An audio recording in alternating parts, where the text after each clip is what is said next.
तो यहाँ हम लोग बात करेंगे मॉडिफिकेशंस इन रैंकाइन साइकिल के ऊपर, ठीक है। नॉर्मल रैंकाइन साइकिल कैसा होता है? नॉर्मल हमारा रैंकाइन साइकिल कुछ इस तरह का बनता था, ठीक है। तो इसमें प्रॉब्लम क्या था? कांस्टेंट ड्राइनेस फ्रैक्शन का जो लाइंस होती हैं कुछ इस तरह का होता है, ठीक है। ये देखने में जिनको दिक्कत आता है वो ऐसे देखो कि कांस्टेंट ड्राइनेस फ्रैक्शन का लाइन टीएस प्लॉट में कुछ इस तरह का होता है, एकदम बाल की तरह, ठीक है।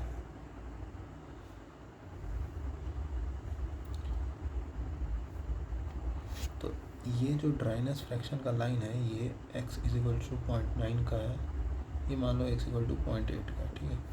यहाँ ड्राइनेस फ्रैक्शन कम है। ड्राइनेस फ्रैक्शन कम होने से क्या होगा?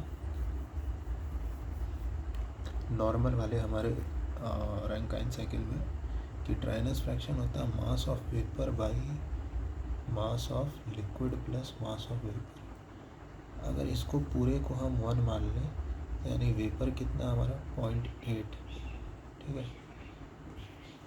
तो लिक्विड कितना हो जाएगा हमारा 0.2, यानी 20% लिक्विड है हमारा। अब 20% लिक्विड होने से पता है क्या होगा? दिखाते हैं क्या होता है। रुको 1 मिनट, फिजिकल फील देते हैं इसका, थोड़ा फीलिंग देते हैं, मज़ा आ जाएगा एकदम। बारिश के मौसम में, ठीक है, इवन छोटा मतलब ज़्यादा तेज़ी से बारिश नहीं हो रहा है, ठीक है, नॉर्मल बारिश हो रहा है। तुम अपने बाइक पे गए,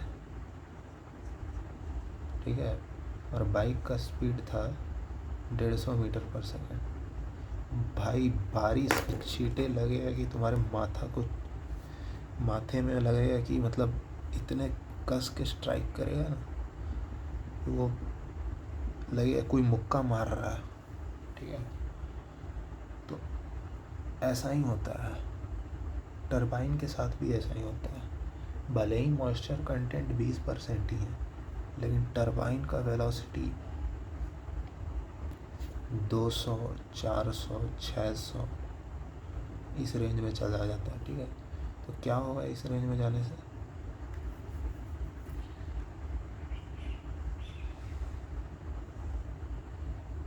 ये मेरा वेलो, यहाँ कोई ब्लेड होगा, इसको काट देगा। इसी को तो कहते हैं वाटर जेट मशीनिंग। वाटर के हाई प्रेशर से हम लोग मैन्युफैक्चरिंग जो वहाँ पे करते थे, इसी को कहते हैं वाटर जेट मशीनिंग। तो high velocity of steam inside turbine, उससे क्या होता है कि वाटर जेट मशीनिंग होने लगता है। इवन छोटे छोटे वाटर ड्रॉपलेट्स जो होते हैं स्ट्रीम में प्रेजेंट होने के कारण हाई वेलोसिटी से फ्लो करते हैं और टरबाइन के ब्लेड को एकदम काट देते हैं। तो हम मॉइस्चर कंटेंट चाहते ही नहीं है। एट मैक्स हम कितना टॉलरेट कर सकते हैं? 0.9, इससे कम तो बिल्कुल भी नहीं। तो we have the purpose to increase the dryness fraction, ठीक है। अब ड्राइनेस फ्रैक्शन इंक्रीज करने के लिए मॉडिफिकेशन लाना पड़ेगा। तो क्या करते हैं? सबसे पहला मॉडिफिकेशन है कि कंडेंसर प्रेशर को डिक्रीज कर देते हैं।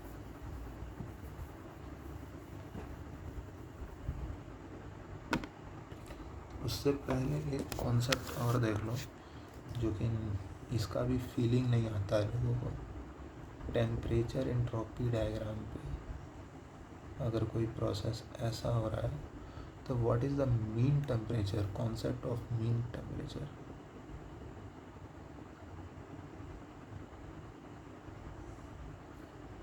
ये जो प्रोसेस हो रहा है इसमें देखो टेम्परेचर फ्लक्चुएट एक मिनिमम वैल्यू से एक मैक्सिमम वैल्यू तक जा रहा है। हम चाहते हैं कि ये जो हीट, भाई टीएस डायग्राम के अंदर का एरिया क्या देगा? हीट सप्लाई, ठीक है।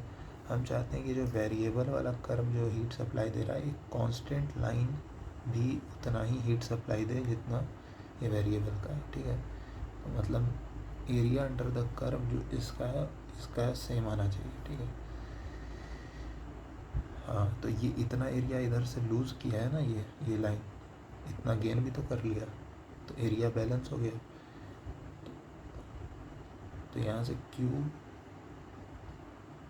एस क्या आ जाएगा, कुछ हीट इसमें एडिशन हो रहा है, ठीक है, that will be T into S2 minus S1, ठीक है। तो अभी हम लोग मान लो कोई ऐसा कर्व है, ठीक है, इसका मीन टेम्परेचर यहाँ कुछ, इसका मीन टेम्परेचर यहाँ, ठीक है। यहाँ पे हमको हीट सप्लाई हो रहा है QS, यहाँ से हीट रिजेक्ट हो रहा है, इस पोर्शन से हीट रिजेक्ट हो रहा है और इस पोर्शन से में हीट सप्लाई हो रहा है। तो उसके कॉरस्पॉन्डिंग हम, ये कोई साइकिल है, ठीक है, इसके कॉरस्पॉन्डिंग हम QS कंसिडर किए और इसके कॉरस्पॉन्डिंग हम लोग QR कंसिडर किए, ठीक है। तो QS तो हम लोग कितना हो जाएगा, T mean higher into S2 minus का S1, QR कितना हो जाएगा, T मीन लोअर इंटू में S2 माइनस S1, ठीक है। एफिशिएंसी क्या हो जाएगा, 1 माइनस का QR बाई QS, ठीक है। तो 1 minus T mean lower into S2 minus S1 upon T mean higher into S2 minus का S1, ठीक है।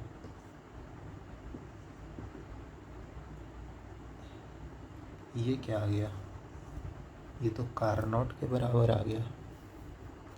मतलब कि इस पूरे साइकिल में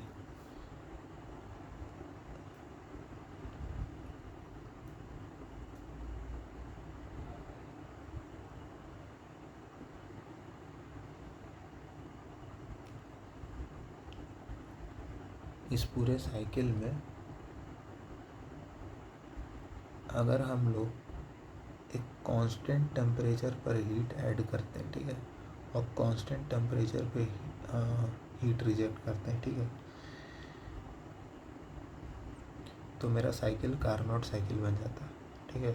पर एक्चुअली में तो ऐसा है नहीं, ठीक है। एक्चुअली में तो ये इतना पोर्शन एक्स्ट्रा कवर किया है, ठीक है।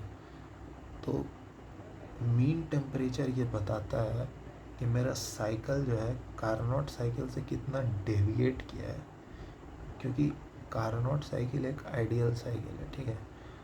मतलब कार्नोट वो बच्चा है, मतलब कार्नोट वो एक तरह से एलोन मास्क है, ठीक है। इसके जैसा सब बनना चाहते हैं, ठीक है।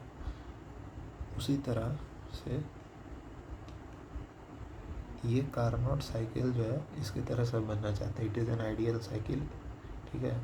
कोई भी 2 टेम्परेचर लिमिट में जो सबसे ज़्यादा एफिशिएंसी होगा कार्नोट का ही होगा, ठीक है। ये कार्नोट साइकिल मेरा आइडियल साइकिल था, ठीक है। तो हमको देखने को मिला कि जो हमारा एक्चुअल साइकिल है वो इतना डेविएट किया, ठीक है।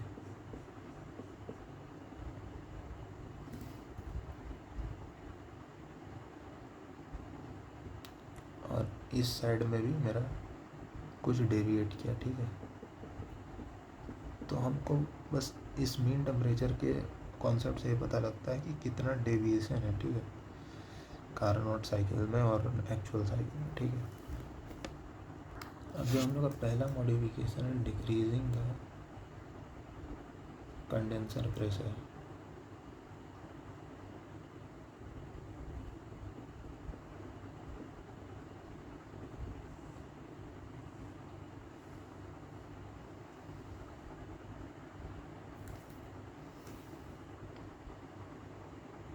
कंडेंसर प्रेशर को डिक्रीज किए, इसका क्या मतलब है,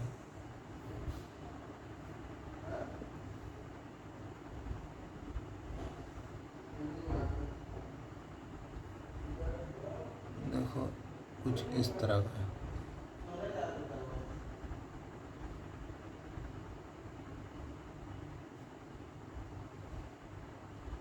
नॉर्मली जो साइकिल चल रहा था वो कुछ इस तरह का।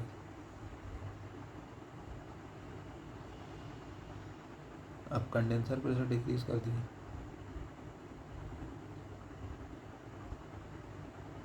तो क्या होगा कि यहाँ से कुछ प्रेशर मेरा नया यहाँ से स्टार्ट होगा, ठीक है।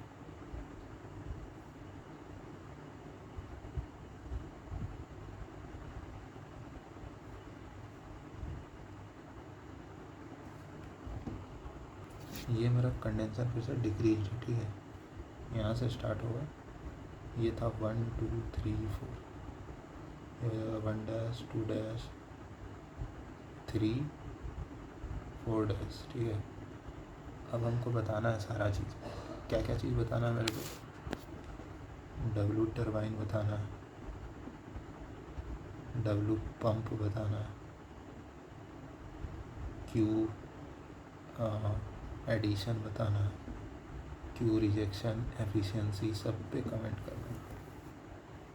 तो टरबाइन वर्क मेरा क्या हुआ, टरबाइन वर्क मेरा इंक्रीज हुआ, ठीक है। H3 माइनस H4 था, ये H3 माइनस H4 डैश हो गया, ठीक है। यहाँ H3 माइनस H4 था, H3 माइनस H4 डैश हो गया। तो इस वजह से मेरा टरबाइन वर्क इंक्रीज हो गया, क्योंकि H4 डैश डिक्रीज हो गया। पंप वर्क इंक्रीज हुआ, डिक्रीज हुआ, सॉरी, हाँ इंक्रीज हुआ। पंप वर्क क्या होता है, V इंटू डेल्टा V ना। प्रेशर का डिक्रीज प्रेशर का गैप पर डिपेंड करता है, पहले प्रेशर गैप इतना था, प्रेशर गैप इतना, तो पंप का वर्क भी इंक्रीज हुआ। हीट सप्लाइड क्या हुआ, पहले इतना था, यहाँ से यहाँ तक, अब ये यहाँ से यहाँ तक। हीट रिजेक्शन के बारे में कुछ कह सकते हैं क्या, हीट रिजेक्शन यहाँ से यहाँ तक था, और ये हीट रिजेक्शन यहाँ से यहाँ तक, तो ये हम नहीं कमेंट कर पाएंगे डायरेक्टली, ठीक है, क्योंकि किसका एरिया ज़्यादा है किसका एरिया कम है वो बता पाना या मुश्किल है, ठीक है। तो ये सब चीज़ हम लोग पता कर चुके हैं, बस हीट रिजेक्शन नहीं बता पाए।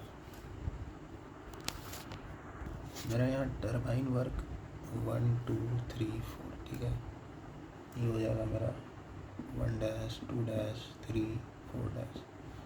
टरबाइन वर्क भी इंक्रीज हो रहा है और पंप वर्क भी इंक्रीज हो रहा है, ठीक है।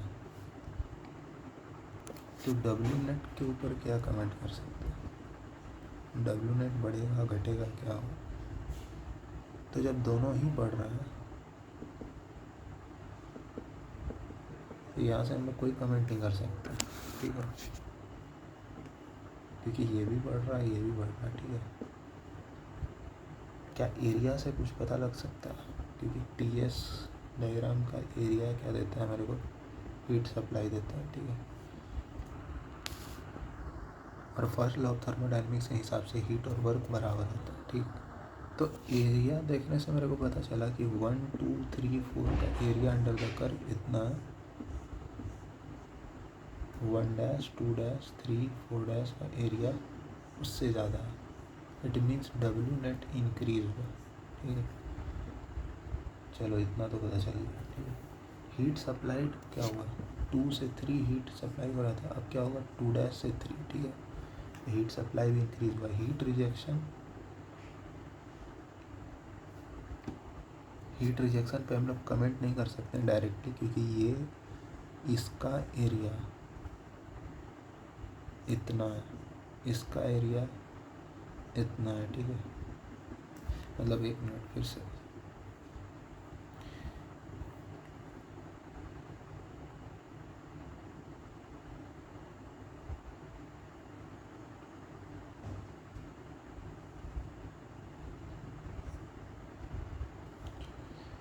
हीट रिजेक्शन के हम लोग डायरेक्ट कमेंट नहीं कर सकते हैं, क्योंकि देखो यहाँ से लेके यहाँ तक का एरिया मेरे को हीट सप्लाई देगा, और यहाँ से यहाँ तक का एरिया मेरे को इसका हीट रिजेक्शन देगा, ठीक है। तो हम गारंटी के साथ तो नहीं कह सकते ना कि कौन सा बड़ा होगा, क्योंकि इसने इतना एरिया जो है, ये वाला जो है इतना एरिया पीछे है, ठीक है। मतलब overall area under the curve compare करो तो ऐसे हम लोग डायरेक्टली नहीं कमेंट कर सकते, ठीक है, कौन बड़ा होगा कौन छोटा होगा, ठीक है। तो हीट रिजेक्शन पे हम लोग कोई कमेंट नहीं कर सकते।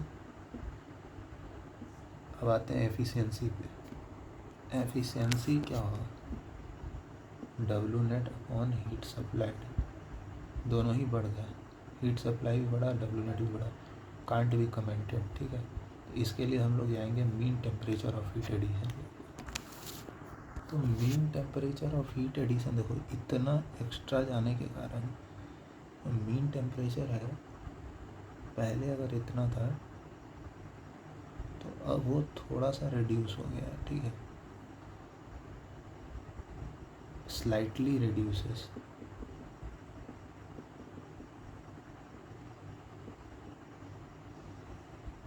Mean temperature of heat rejection जो है अच्छा खासा डिक्रीज किया है,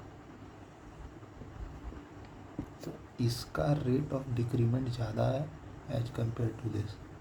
ओवरऑल मेरा एफिशिएंसी बढ़ जाएगा। ठीक है, एफिशिएंसी तो बढ़ गया, ओनली एम तो एफिशिएंसी बढ़ाना नहीं था, एफिशिएंसी के साथ साथ ड्राइनेस फ्रैक्शन भी कम करना था। ड्राइनेस फ्रैक्शन अगर यहाँ का 0.8 था तो यहाँ 0.7 हो गया। इट मीन्स कि ये मेथड से एफिशिएंसी तो बढ़ा पर ड्राइनेस फ्रैक्शन घट गया।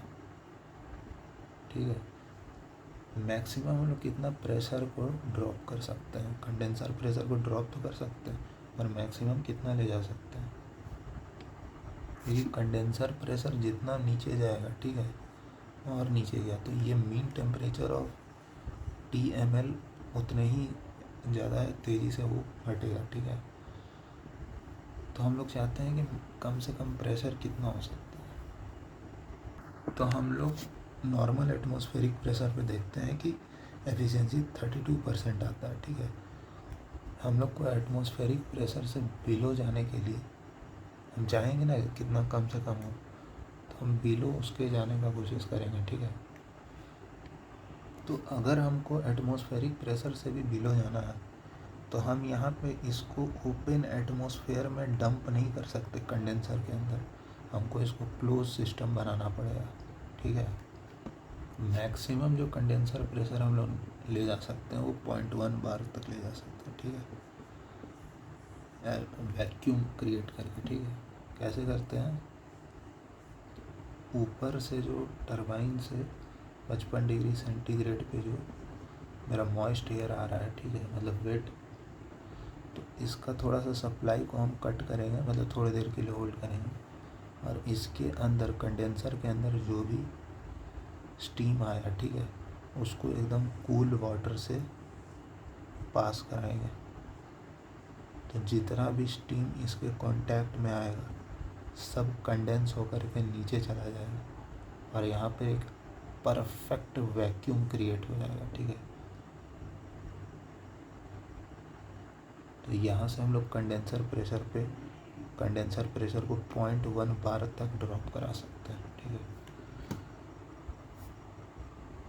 तो कंडेंसर में जो प्रेशर है उसको हम लोग इस कूलिंग मैकेनिज्म से कंट्रोल करके जो है इतना रिड्यूस करा। ठीक है, तो अब कुछ लोग बोलते हैं कि इसको, ये तो हीट ले लेगा ना, फिर हीट ले लेगा तो फिर ये क्योंकि ये स्टीम से हीट ले लेगा तो फिर इसको कौन कूल करता है, इसको कूल करने के लिए एक कूलिंग टावर रहता है जो पावर प्लांट में लगा रहता है। ठीक है, बड़े बड़े टावर्स लगे रहते हैं जिससे वाइट स्मोक निकलता है। ठीक है, तो कुछ लोग बोलते हैं कि पॉल्यूशन हो रहा है, जबकि पॉल्यूशन नहीं हो रहा है, ये वाटर वेपर ऊपर उठ रहा है। ठीक है, पूरा का पूरा एक कूलिंग प्लांट रहता है। ठीक है,